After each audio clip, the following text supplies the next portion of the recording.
Hi everyone, my name is Damala Balagoon and I'm from the Preston Foundation.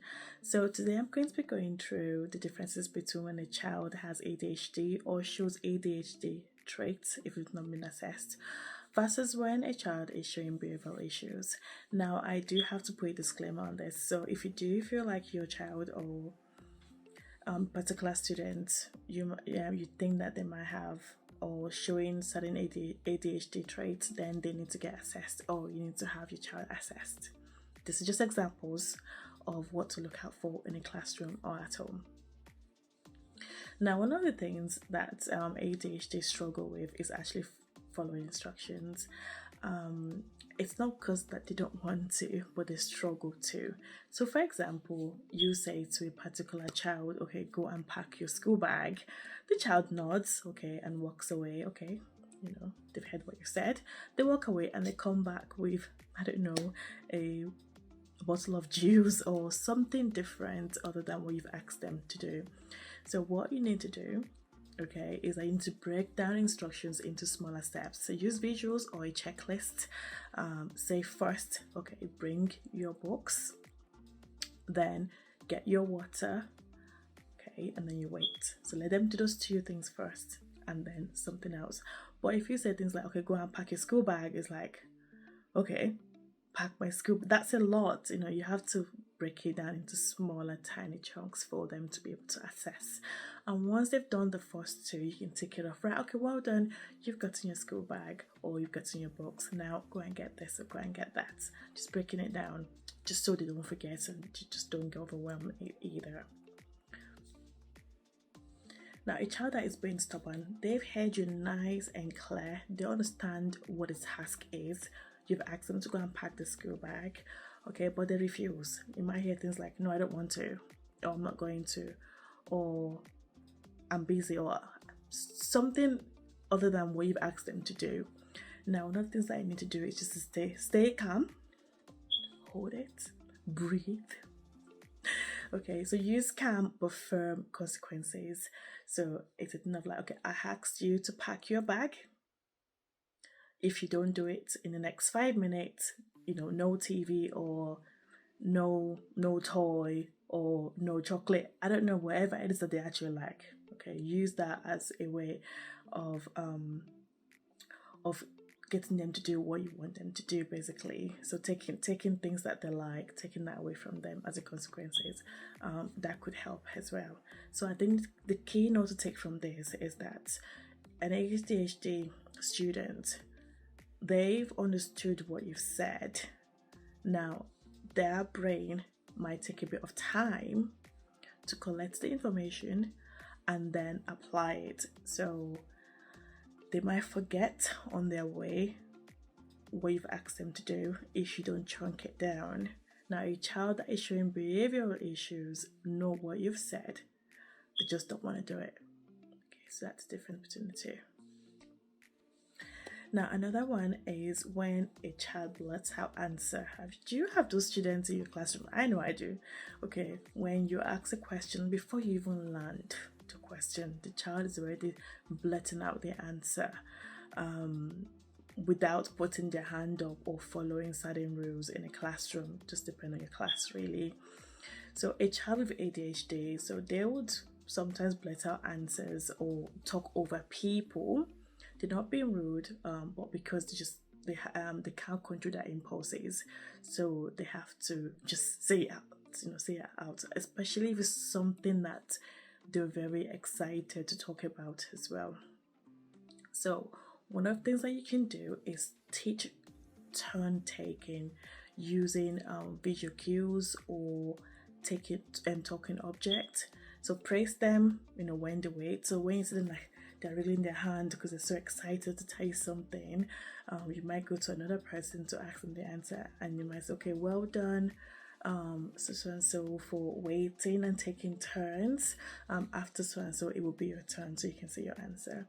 So let's practice. So basically, help them to practice pausing and counting 3 seconds before they talk. Okay, so that could help as well. Now, when a child is being stubborn, okay, so the child interrupts to dominate or challenge adults. So one of the things that you need to do is set social expectations. So it's rude to interrupt. You can talk when I finish. Okay, so you can say those kind of things to them. So can you see how we're using different examples for different type of child?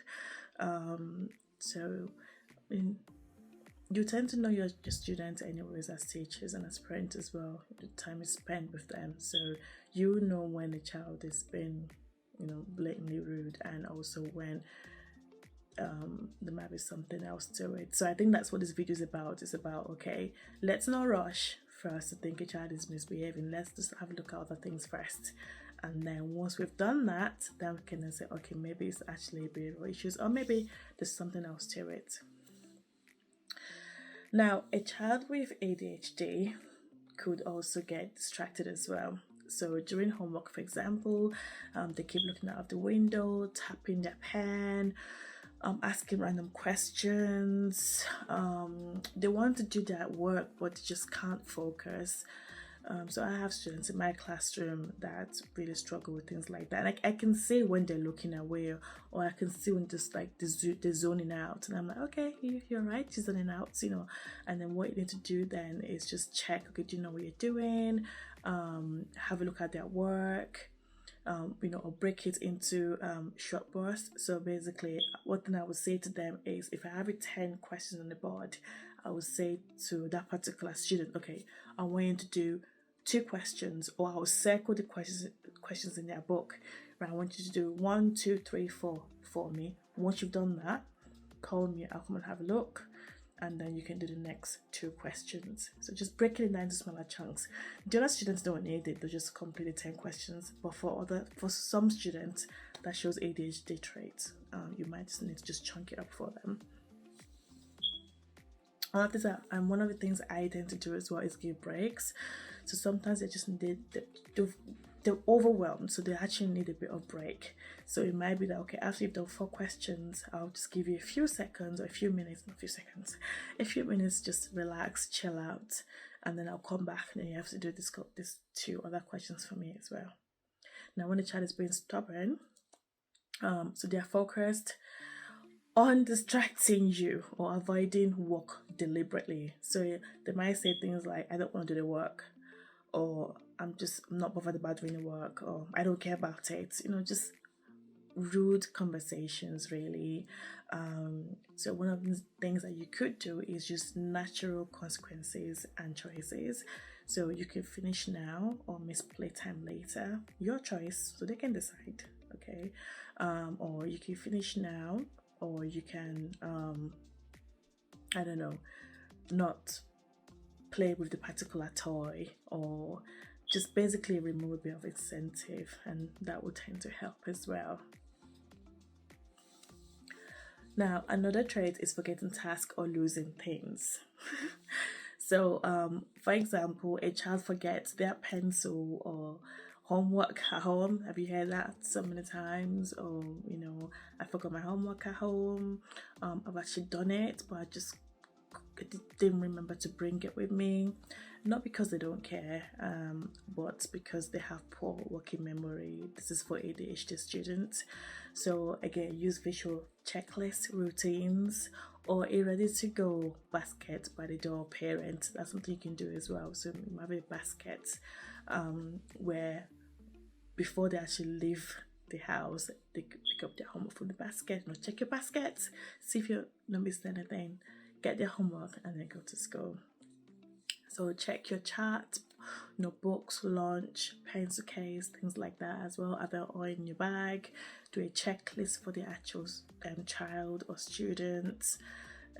But that is in a classroom. Use objectives. It's really, really important. Keep going back to your objectives as well. So for example, if you're doing fractions in a classroom, write down your objectives. Okay, today we're going to be looking at adding fractions. And then within adding fractions, we're going to look at common multiples, things like that, really. Then go back to it. Okay, so we've done this, we've done that, we've done this. All right, so always go back to it as well. Now, when a child has been stubborn or been defiant, they will intentionally not bring things to school. Okay, so again, they will use words like, don't feel like doing the task, wasn't not bothered about bringing this to classroom. Okay, so things like when you ask them, try to reinforce responsibility. So why didn't you bring your homework? Let's talk about it. What happened? Is it because you don't know what to do? Is it because you don't understand what to do? Is it because you don't have enough time at home to do it?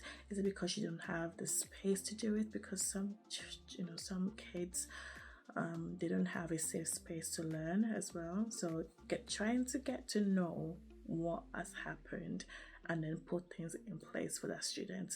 It might mean that, okay, you could do your homework in the library before you go home, just things like that, really. So, but you can see the difference, really. A child with ADHD, they forget because they struggle with memory, whereas a child that is showing a bit of behavioral issues, it might be that there might be underlying factors as the reason why they're showing it as well. So you can talk about it with them. So that's it for today. Let me know about what you think about ADHD. How do you address it with students, or even you as a person if you have ADHD as well? How do you cope with it? How do you deal with things, and how do you ensure that you are doing things independently and even as an adult as well? So yeah, I'll be eager to know about how you guys cope with ADHD. Thank you and bye.